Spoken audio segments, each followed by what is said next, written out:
ahead.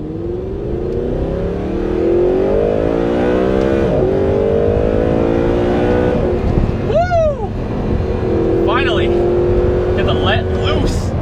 Yo, what's up guys? Welcome back to the channel. Today in this video, I will be giving you a rundown of my experience owning this car for one entire year. Give you all the issues I've had with it, the things I like. So stay tuned for the 1 year ownership update and review.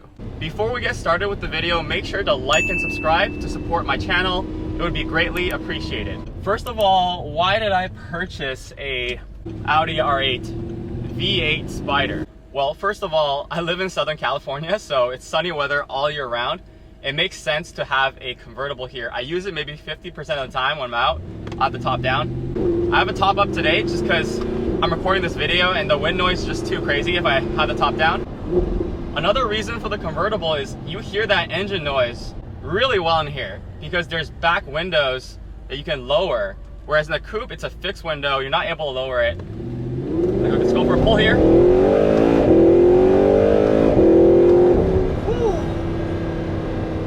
That V8 sounds so good. Alright, so let's talk about why I chose the V8 over the V10. It comes down to two things, the price and also the upgradability. This is actually my first car, so I didn't want it to be like such a great car that I would never want to upgrade ever again. I wanted to take my car journey in steps. So instead of getting a V10, I'll start off with a V8, and then that gives me something to look forward to.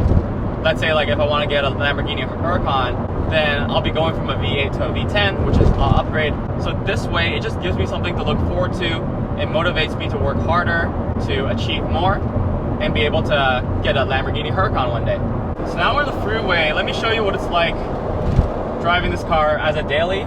This drives like a regular car. It's just like a regular Audi sedan. I mean, the suspension is still a little bit harsh, but I mean, it's a sports car. It's a really low sports car. It's definitely more comfortable than a Lamborghini or Ferrari. And that's one of the main reasons I bought this car, is because I wanted to daily drive one of these supercars. And the Audi R8 seemed like the perfect fit because it has that dual personality of being a supercar and also a daily driver when you want it to be.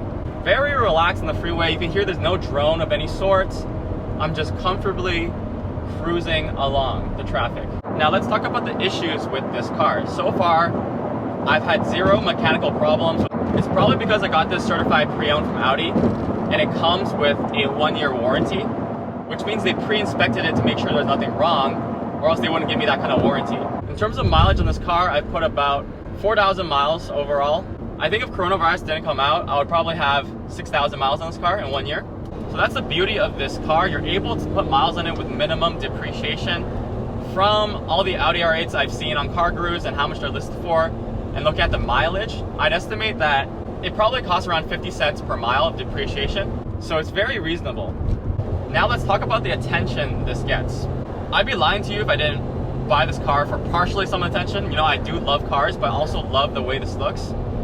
And this definitely gives you some attention. However, where I live in LA, there's a lot of supercars around. There's Lamborghinis, Ferraris, McLarens everywhere. This car compared to those cars becomes pretty common. So we're on the canyons now, Ortega Freeway. Unfortunately, there's a lot of traffic, so I'm not able to carve these canyon roads. Man, that's the thing with these canyon roads. You gotta come early. Like, you gotta come at 8 a.m. I woke up today at 10 a.m., got a little bit lazy, and now look what it cost me. This particular car has the S-Tronic transmission, which is Audi's dual clutch transmission, and it works perfectly. The shifts are buttery smooth. Let me show you. So I just upshifted there, downshifted there, upshift, downshift, upshift, downshift. This car is extremely comfortable with the S-Tronic transmission.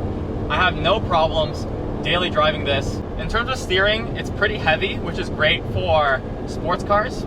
Very precise. I turn it and it immediately goes where I want to go. Hear that V8 engine, just intoxicating. And that's only at 4,000 RPM too. When this hits 8,000 RPM, it screams. Those downshifts, man, those downshifts. Love it, love it. Even in traffic, you can still have fun with this on the downshifts. Alright, so I just passed a group of motorcyclists on the side of the road, and they were just like glaring at this car. I mean, this car is absolutely beautiful.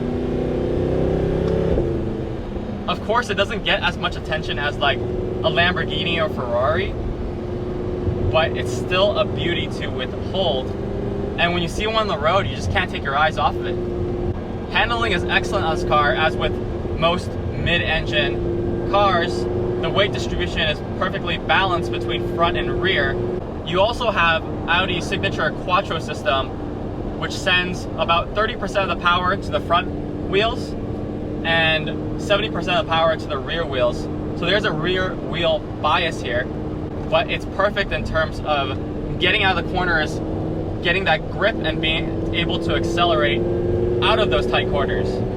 So this is a situation where you actually would want to use the magnetic ride suspension, stiffen that up while you're carving canyon roads, which is what I'll do right now. I've turned the sport mode on the suspension. I don't know if you can notice on the GoPro, but I'm feeling everything now. Like I thought this road was smooth, but after turning on the magnetic ride, ooh, it's a little bumpy. Right.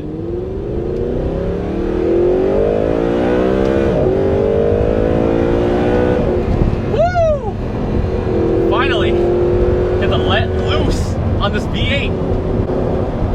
Downshift, downshift.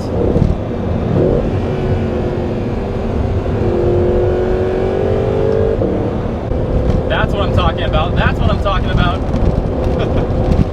Oh man. This is why you get supercars. To rip it on the canyons and track.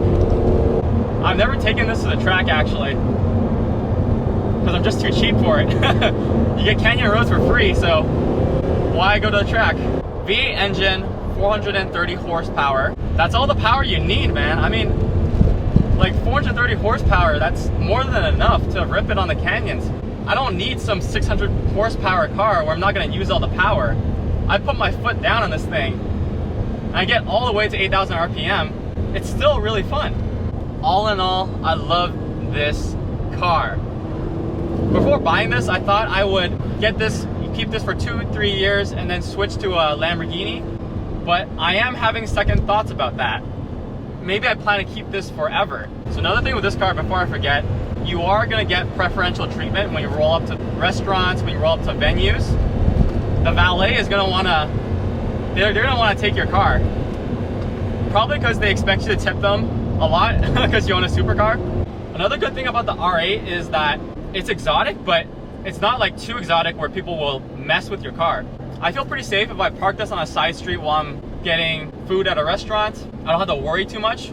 Whereas if you had like some Lamborghini or Ferrari, you'd constantly want to look at your car because there might be some haters out there who want to damage your car. There's a general stereotype that Lamborghini owners are douches and R8 owners are much nicer, and maybe that stereotype is true.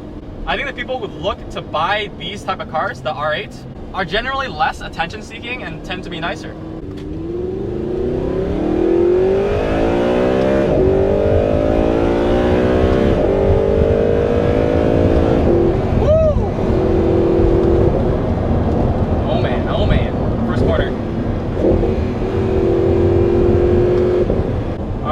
That was one final pull for you guys.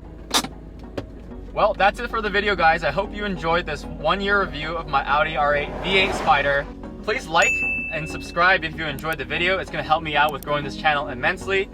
Thanks for watching, and I'll see you guys next time.